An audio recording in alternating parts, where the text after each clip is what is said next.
Hi hello नमस्कार मंडळी, homemaker विद्या या चॅनलमध्ये मी विद्या तुमचं सगळ्यांचं अगदी मनापासून स्वागत करत आहे। तर मी आज तुमच्यासोबत शेअर करणार आहे गुरुपौर्णिमे विशेष अगदी खास असा व्हिडिओ।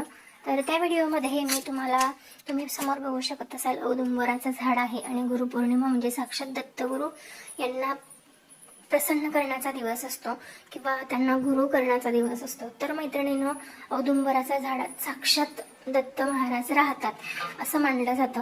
त्यामुळे मी घरात औदुंबराचं झाड लावलेलं आहे। गॅलरीत छोटंसं झाड आहे, मला त्याची पूजा करता यावी, त्याची प्रदक्षिणा करता यावी यासाठी। तर मैत्रिणींनो, गुरुपौर्णिमा विशेष तुम्हाला जसं की मी आधी सांगितलं होतं की तुम्हाला औदुंबराच्या झाडाला तुम्हाला जितक्या शक्य आहेत 11, 21, 51, 108 जितक्या प्रदक्षिणा तुम्हाला करता येतील तितक्या प्रदक्षिणा तुम्हाला करून घ्यायच्या आहेत। त्या प्रदक्षिणा करण्याआधी तुम्हाला काय करायचे काय नाही करायचे हे मी तुम्हाला सांगणार आहे। ही सेवा अगदी साधी सोपी सिंपल आहे।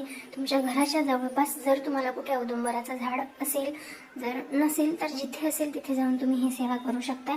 तुमच्या घराजवळ जर स्वामी मठ असेल तर अवश्य तुम्हाला तिथे औदुंबराचं झाड मिळून जाईल। तर मैत्रिणींनो, अगदी साधी सोपी आणि सिंपल पूजा आहे, खूप काही लागतं असं नाहीये। तर मैत्रिणींनो, माझ्याकडे जे औदुंबराचं झाड आहे त्याला मी रोज सकाळी पवित्र जल अर्पण करून घेते। म्हणजे आपल्याकडे जे पाणी असतं ते पाणी त्याला अर्पण करायचं आहे। जे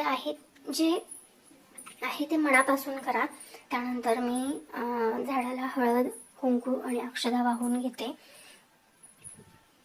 आणि हे सगळं करत असताना मनात नामस्मरण चालू ठेवायचं आहे। दिगंबरा दिगंबरा श्रीपाद वल्लभ दिगंबरा, दिगंबरा दिगंबरा श्रीपाद वल्लभ दिगंबरा।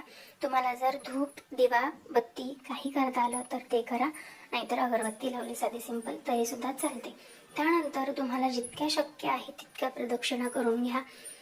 11, 21, 51, 108 जितक्या शक्य आहे तुम्हाला रोज तितक्या प्रदक्षिणा तुम्ही करून घ्यायच्या आहेत। आणि त्याचसोबत तुम्ही दिगंबरा दिगंबरा श्रीपाद वल्लभ दिगंबरा, दिगंबरा दिगंबरा श्रीपाद वल्लभ दिगंबरा हा मंत्र जाप चालू ठेवायचा आहे। आणि त्यानंतर तुम्ही जिथून प्रदक्षिणा सुरू केलेली आहे तिथे येऊन थांबायचं आहे, तिथे परत पाय पडायचं आणि परत प्रदक्षिणा सुरुवात करायची। फक्त गोल गोल गोल फिरणं म्हणजे प्रदक्षिणा नव्हे। जिथून तुम्ही प्रदक्षिणेला सुरुवात केलेली आहे तिथे थांबून परत पाय पडायचा आहे औदुंबराचा आणि परत दुसऱ्या प्रदक्षिणाला सुरुवात करायची। तर या पद्धतीने तुम्ही प्रदक्षिणा करून घ्यायच्या आहेत। खरं तर खूप काही अवघड सेवा आहे असं नाही, अगदी सोपी सेवा आहे, तुम्ही आवश्यक करू शकता आणि आवर्जून करून बघा। कारण दत्त महाराजांना प्रसन्न करणं किंवा स्वामी महाराजांना प्रसन्न करणं अगदी अवघड असं नाहीये। तुम्ही मनापासून एक फूल जरी वाहिलत ना तरी ते प्रसन्न होतात। त्यामुळे तुम्हाला जितकी सेवा करणं पॉसिबल आहे, जितकी सेवा तुम्ही करू शकता तितकी सेवा तुम्ही अवश्य करा।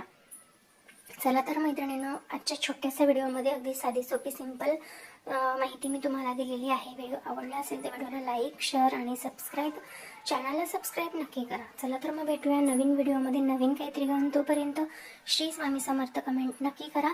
भेटूया नवीन व्हिडिओमध्ये, तोपर्यंत बाय बाय। श्री स्वामी समर्थ।